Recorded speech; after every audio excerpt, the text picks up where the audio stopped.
अथ श्री बृहस्पतिवार व्रत कथा। भारतवर्ष में एक प्रतापी और दानी राजा राज्य करता था। वह नित्य गरीबों और ब्राह्मणों की सहायता करता था। यह बात उसकी रानी को अच्छी नहीं लगती थी। वह न ही गरीबों को दान देती, न ही भगवान का पूजन करती थी और राजा को भी दान देने से मना किया करती थी। एक दिन राजा शिकार खेलने वन को गए हुए थे, तो रानी महल में अकेली थी। उसी समय बृहस्पतिदेव साधु वेश में राजा के महल में भिक्षा के लिए गए और भिक्षा मांगी। रानी ने भिक्षा देने से इनकार किया और कहा, हे साधु महाराज, मैं तो दान पुण्य से तंग आ गई हूँ। मेरा पति सारा धन लुटाते रहते हैं। मेरी इच्छा है कि हमारा धन नष्ट हो जाए, फिर न रहेगा बांस न बजेगी बांसुरी। साधु ने कहा, देवी तुम तो बड़ी विचित्र हो। धन संतान तो सभी चाहते हैं, पुत्र और लक्ष्मी तो पापी के घर भी होने चाहिए। यदि तुम्हारे पास अधिक धन है तो भूखों को भोजन दो, प्यासों के लिए प्याऊ बनवाओ, मुसाफिरों के लिए धर्मशालाएं खुलवाओ। जो निर्धन अपनी कुंवारी कन्याओं का विवाह नहीं कर सकते उनका विवाह करा दो। ऐसे और कई काम हैं जिनके करने से तुम्हारा यश लोक परलोक में फैलेगा। परंतु रानी पर उपदेश का कोई प्रभाव न पड़ा। वह बोली, महाराज आप मुझे कुछ न समझाएं। मैं ऐसा धन नहीं चाहती जो हर जगह बांटती फिरूं। साधु ने उत्तर दिया, यदि तुम्हारी ऐसी इच्छा है तो तथास्तु। तुम ऐसा करना कि बृहस्पतिवार को घर लीपकर पीली मिट्टी से अपना सिर धोकर स्नान करना, भट्टी चढ़ाकर कपड़े धोना। ऐसा करने से आपका सारा धन नष्ट हो जाएगा। इतना कहकर वह साधु महाराज वहां से आलोप हो गए। साधु के अनुसार कई बातों को पूरा करते हुए रानी को केवल 3 बृहस्पतिवार ही बीते थे कि उसकी समस्त धन संपत्ति नष्ट हो गई। भोजन के लिए राजा का परिवार तरसने लगा। तब एक दिन राजा ने रानी से बोला कि हे रानी, तुम यहीं रहो, मैं दूसरे देश को जाता हूँ, क्योंकि यहाँ पर सभी लोग मुझे जानते हैं, इसलिए मैं कोई छोटा कार्य नहीं कर सकता। ऐसा कहकर राजा परदेश चला गया। वहां वह जंगल से लकड़ी काट कर लाता और शहर में बेचता। इस तरह वह अपना जीवन व्यतीत करने लगा। इधर राजा के परदेश जाते ही रानी और दासी दुखी रहने लगी। एक बार जब रानी और दासी को 7 दिन तक बिना भोजन के रहना पड़ा, तो रानी ने अपनी दासी से कहा, हे दासी, पास ही के नगर में मेरी बहन रहती है। वह बड़ी धनवान है। तू उसके पास जा और कुछ ले आ, ताकि थोड़ी बहुत गुजर-बसर हो जाए। दासी रानी की बहन के पास गई। उस दिन गुरुवार था और रानी की बहन उस समय बृहस्पतिवार व्रत की कथा सुन रही थी। दासी ने रानी की बहन को अपनी रानी का संदेश दिया, लेकिन रानी की बड़ी बहन ने कोई उत्तर नहीं दिया। जब दासी को रानी की बहन से कोई उत्तर नहीं मिला तो वह बहुत दुखी हुई और उसे क्रोध भी आया। दासी ने वापस आकर रानी को सारी बात बता दी। सुनकर रानी ने अपने भाग्य को कोसा। उधर रानी की बहन ने सोचा कि मेरी बहन की दासी आई थी, परंतु मैं उससे नहीं बोली, इससे वह बहुत दुखी हुई होगी। सुनकर और पूजन समाप्त करके वह अपनी बहन के घर आई और कहने लगी, हे बहन, मैं बृहस्पतिवार का व्रत कर रही थी। तुम्हारी दासी मेरे घर आई थी, परंतु जब तक कथा होती है तब तक न तो उठते हैं और न ही बोलते हैं, इसलिए मैं नहीं बोली। कहो दासी क्यों गई थी? रानी बोली, बहन, तुमसे क्या छिपाऊं, हमारे घर में खाने तक को अनाज नहीं था। ऐसा कहते कहते रानी की आंखें भर आई। अपने दासी समेत पिछले 7 दिनों से भूखे रहने तक की बात अपनी बहन को विस्तार पूर्वक सुना दी। रानी की बहन बोली, देखो बहन, भगवान बृहस्पतिदेव सबकी मनोकामना को पूर्ण करते हैं। देखो, शायद तुम्हारे घर में अनाज रखा हो। पहले तो रानी को विश्वास नहीं हुआ, पर बहन के आग्रह करने पर उसने अपनी दासी को अंदर भेजा तो उसे सचमुच अनाज से भरा एक घड़ा मिल गया। यह देखकर दासी को बड़ी हैरानी। दासी रानी से कहने लगी, हे रानी, जब हमको भोजन नहीं मिलता तो हम व्रत ही तो करते हैं, इसलिए क्यों न इनसे व्रत और कथा की विधि पूछ ली जाए, ताकि हम भी व्रत कर सकें। तब रानी ने अपनी बहन से बृहस्पतिवार व्रत के बारे में पूछा। उसकी बहन ने बताया, बृहस्पतिवार के व्रत में चने की दाल और मुनक्का से विष्णु भगवान का केले की जड़ में पूजन करें तथा दीपक जलाएं, व्रत कथा सुने और पीला भोजन ही करें। इससे बृहस्पतिदेव प्रसन्न होते हैं। व्रत और पूजन विधि बताकर रानी की बहन अपने घर को लौट गई। 7 दिन के बाद जब गुरुवार आया तो रानी और दासी ने व्रत रखा। घुड़साल में जाकर चना और गुड़ लेकर आईं। फिर उससे केले की जड़ तथा विष्णु भगवान का पूजन किया। अब पीला भोजन कहाँ से आए, इस बात को लेकर दोनों बहुत दुखी थे। चूंकि उन्होंने व्रत रखा था, इसलिए बृहस्पतिदेव उनसे प्रसन्न थे।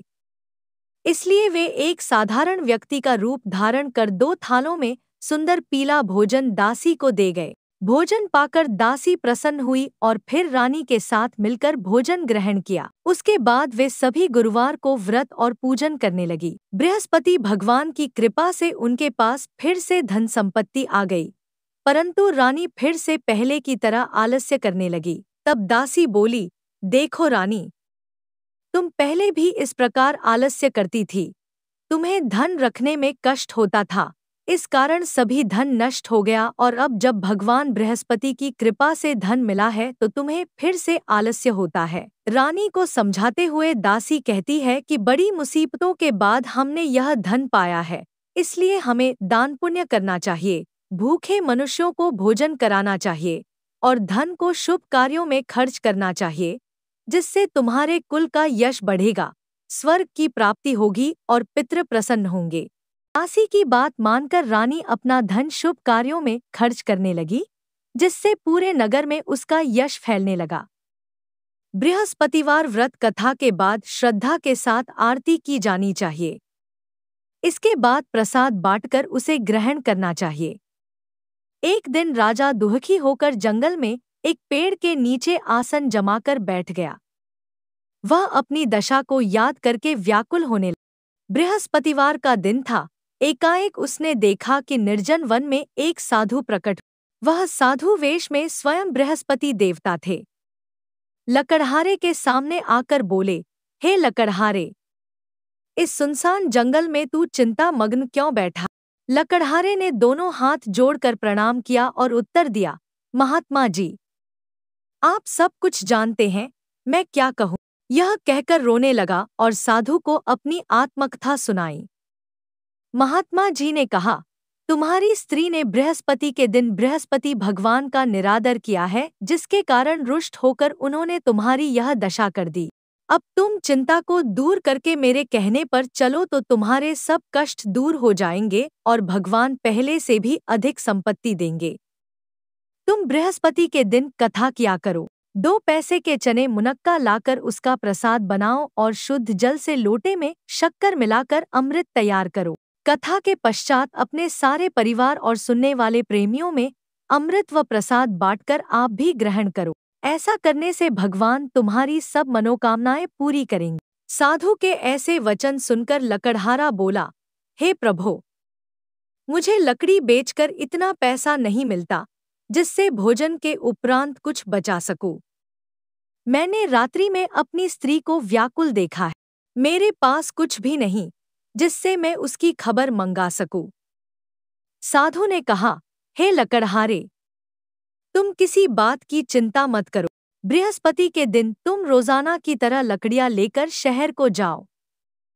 तुमको रोज से दुगुना धन प्राप्त होगा, जिससे तुम भली भांति भोजन कर लोगे तथा बृहस्पति देव की पूजा का सामान भी आ जाएगा।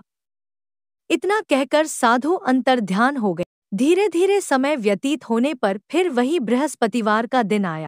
लकड़हारा जंगल से लकड़ी काटकर किसी शहर में बेचने गया। उसे उस दिन और दिन से अधिक पैसा मिला। राजा ने चना गुड़ आदि लाकर गुरुवार का व्रत किया। उस दिन से उसके सभी क्लेश दूर हुए, परंतु जब दोबारा गुरुवार का दिन आया तो बृहस्पतिवार का व्रत करना भूल गया। इस कारण बृहस्पति भगवान नाराज हो गए। उस दिन उस नगर के राजा ने विशाल यज्ञ का आयोजन किया तथा शहर में यह घोषणा करा दी कि कोई भी मनुष्य अपने घर में भोजन न बनावे, न आग जलावे, समस्त जनता मेरे यहाँ भोजन करने आवे। इस आज्ञा को जो न मानेगा उसे फांसी की सजा दी जाएगी। इस तरह की घोषणा संपूर्ण नगर में करवा दी गई। राजा की आज्ञानुसार शहर के सभी लोग भोजन करने गए, लेकिन लकड़हारा कुछ देर से पहुंचा, इसलिए राजा उसको अपने साथ घर ले गए और ले जाकर भोजन करा रहे थे तो रानी की दृष्टि उस खूंटी पर पड़ी जिस पर उसका हार लटका हुआ था। वह वहां पर दिखाई नहीं दिया। रानी ने निश्चय किया कि मेरा हार इस मनुष्य ने चुरा लिया है। उसी समय सिपाहियों को बुलाकर उसको कारागार में डलवा दिया। जब लकड़हारा कारागार में पड़ गया और बहुत दुखी होकर विचार करने लगा कि न जाने कौन से पूर्व जन्म के कर्म से मुझे यह दुख प्राप्त हुआ है, और उसी साधु को याद करने लगा जो कि जंगल में मिला था। उसी समय तत्काल बृहस्पतिदेव साधु के रूप में प्रकट हुए और उसकी दशा को देखकर कहने लगे, अरे मूर्ख, तूने बृहस्पतिदेव की कथा नहीं करी, इस कारण तुझे दुख प्राप्त हुआ है। अब चिंता मत कर, बृहस्पतिवार के दिन कारागार के दरवाजे पर 4 पैसे पड़े मिलेंगे। उनसे तू बृहस्पतिदेव की पूजा करना, तेरे सभी कष्ट दूर हो जाएंगे। बृहस्पति के दिन उसे 4 पैसे मिले। लकड़हारे ने कथा कही। उसी रात्रि को बृहस्पतिदेव ने उस नगर के राजा को स्वप्न में कहा, हे राजा, तुमने जिस आदमी को कारागार में बंद कर दिया है वह निर्दोष है। वह राजा है, उसे छोड़ देना। रानी का हार उसी खूंटी पर लटका है। अगर तू ऐसा नहीं करेगा तो मैं तेरे राज्य को नष्ट कर दूंगा। इस तरह रात्रि के स्वप्न को देखकर राजा प्रातःकाल उठा और खूंटी पर हार देखकर लकड़हारे को बुलाकर क्षमा मांगी तथा लकड़हारे को योग्य सुंदर वस्त्र आभूषण देकर विदा कर दिया। बृहस्पतिदेव की आज्ञानुसार लकड़हारा अपने नगर को चल दिया। राजा जब अपने नगर के निकट पहुंचा तो उसे बड़ा आश्चर्य हुआ। नगर में पहले से अधिक बाग, तालाब, कुएं तथा बहुत सी धर्मशाला, मंदिर आदि बन गई हैं। राजा ने पूछा, यह किसका बाग और धर्मशाला है? तब नगर के सब लोग कहने लगे, यह सब रानी और बांदी के हैं। तो राजा को आश्चर्य हुआ और गुस्सा भी आया। जब रानी ने यह खबर सुनी कि राजा आ रहे हैं, तो उन्होंने बांदी से कहा कि हे दासी, देख राजा हमको कितनी बुरी हालत में छोड़ गए थे। हमारी ऐसी हालत देखकर वह लौट न जाएं, इसलिए तू दरवाजे पर खड़ी हो जा। आज्ञानुसार दासी दरवाजे पर खड़ी हो गई। राजा आए तो उन्हें अपने साथ लिवा लाई। तब राजा ने क्रोध करके अपनी रानी से पूछा कि यह धन तुम्हें कैसे प्राप्त हुआ है? तब उन्होंने कहा, हमें यह सब धन बृहस्पतिदेव के इस व्रत के प्रभाव से प्राप्त हुआ है। राजा ने निश्चय किया कि 7 रोज बाद तो सभी बृहस्पतिदेव का पूजन करते हैं, परंतु मैं प्रतिदिन दिन में 3 बार कहानी तथा रोज व्रत किया करूंगा। अब हर समय राजा के दुपट्टे में चने की दाल बंधी रहती तथा दिन में 3 बार कहानी कहता। एक रोज राजा ने विचार किया कि चलो अपनी बहन के यहाँ हो आवें। इस तरह निश्चय कर राजा घोड़े पर सवार हो अपनी बहन के यहाँ को चलने लगा। मार्ग में उसने देखा कि कुछ आदमी एक मुर्दे को लिए जा रहे हैं। उन्हें रोककर राजा कहने लगा, अरे भाइयों, मेरी बृहस्पतिदेव की कथा सुन लो।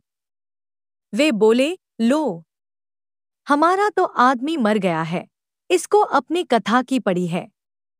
परंतु कुछ आदमी बोले, अच्छा कहो, हम तुम्हारी कथा भी सुनेंगे।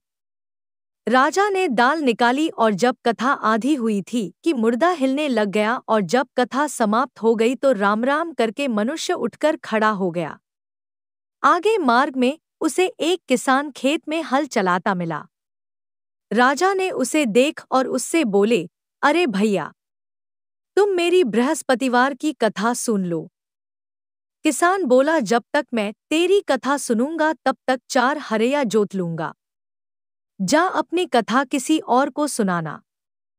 इस तरह राजा आगे चलने लगा। राजा के हटते ही बैल पछाड़ खाकर गिर गए तथा किसान के पेट में बड़ी जोर का दर्द होने लगा।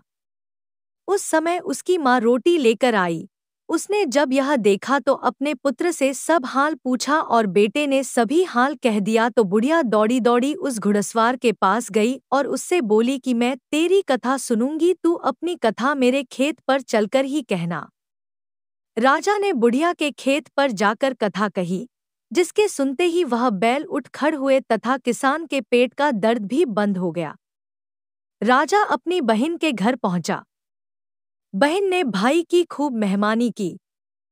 दूसरे रोज प्रातःकाल राजा जगा तो वह देखने लगा कि सब लोग भोजन कर रहे हैं। राजा ने अपनी बहन से कहा, ऐसा कोई मनुष्य है जिसने भोजन नहीं किया हो, मेरी बृहस्पतिवार की कथा सुन ले। बहन बोली, हे भैया, यह देश ऐसा ही है कि पहले यहाँ लोग भोजन करते हैं, बाद में अन्य काम करते हैं। अगर कोई पड़ोस में हो तो देख आऊं। वह ऐसा कहकर देखने चली गई, परंतु उसे कोई ऐसा व्यक्ति नहीं मिला जिसने भोजन न किया हो। आता वह एक कुम्हार के घर गई जिसका लड़का बीमार था। उसे मालूम हुआ कि उनके यहाँ 3 रोज से किसी ने भोजन नहीं किया है। रानी ने अपने भाई की कथा सुनने के लिए कुम्हार से कहा, वह तैयार हो गया। राजा ने जाकर बृहस्पतिवार की कथा कही, जिसको सुनकर उसका लड़का ठीक हो गया। अब तो राजा की प्रशंसा होने लगी। एक रोज राजा ने अपनी बहन से कहा कि हे बहन, हम अपने घर को जाएंगे, तुम भी तैयार हो जाओ। राजा की बहन ने अपनी सास से कहा। सास ने कहा, हाँ चली जा, परंतु अपने लड़कों को मत ले जाना, क्योंकि तेरे भाई के कोई औलाद नहीं है। बहन ने अपने भैया से कहा, हे भैया, मैं तो चलूंगी पर कोई बालक नहीं जाएगा। राजा बोला, जब कोई बालक नहीं चलेगा तब तुम ही क्या करोगी। बड़े दुखी मन से राजा अपने नगर को लौट आया। राजा ने अपनी रानी से कहा, हम निर्वंशी हैं, हमारा मुंह देखने का धर्म नहीं है और कुछ भोजन आदि नहीं किया। रानी बोली, हे प्रभो, बृहस्पतिदेव ने हमें सब कुछ दिया है, वह हमें औलाद अवश्य देंगे। उसी रात को बृहस्पतिदेव ने राजा से स्वप्न में कहा, हे राजा उठ, सभी सोच त्याग दे, तेरी रानी गर्भ से है। राजा की यह बात सुनकर बड़ी खुशी हुई। 9वें महीने में उसके गर्भ से एक सुंदर पुत्र पैदा हुआ। तब राजा बोला, हे रानी, बिना भोजन के रह सकती है, पर बिना कहे नहीं रह सकती। मेरी बहन आवे, तुम उससे कुछ कहना मत। रानी ने सुनकर हाँ कर दिया। राजा की बहन ने यह शुभ समाचार सुना तो वह बहुत खुश हुई तथा बधाई लेकर अपने भाई के यहाँ आई। तभी रानी ने कहा, घोड़ा चढ़कर तो नहीं आई, गधा चढ़ी आई। राजा की बहन बोली, भाभी, मैं इस प्रकार न कहती तो तुम्हें औलाद कैसे मिलती। बृहस्पतिदेव ऐसे ही हैं, जैसी जिसके मन में कामनाएं हैं सभी को पूर्ण करते हैं। जो सद्भावनापूर्वक बृहस्पतिवार का व्रत करता है एवं कथा पढ़ता है अथवा सुनता है, दूसरों को सुनाता है, बृहस्पतिदेव उसकी सभी मनोकामना पूर्ण करते हैं। भगवान बृहस्पतिदेव उसकी सदैव रक्षा करते हैं। संसार में जो मनुष्य सद्भावना से भगवान जी का पूजन व्रत सच्चे हृदय से करते हैं तो उनकी सभी मनोकामनाएं पूर्ण करते हैं। जैसी सच्ची भावना से रानी और राजा ने उनकी कथा का गुणगान किया तो उनकी सभी इच्छाएं बृहस्पतिदेव जी ने पूर्ण की थी। इसलिए पूर्ण कथा सुनने के बाद प्रसाद लेकर जाना चाहिए। हृदय से उसका मनन करते हुए जयकारा बोलना चाहिए। बोलो बृहस्पतिदेव की जय, भगवान विष्णु की जय।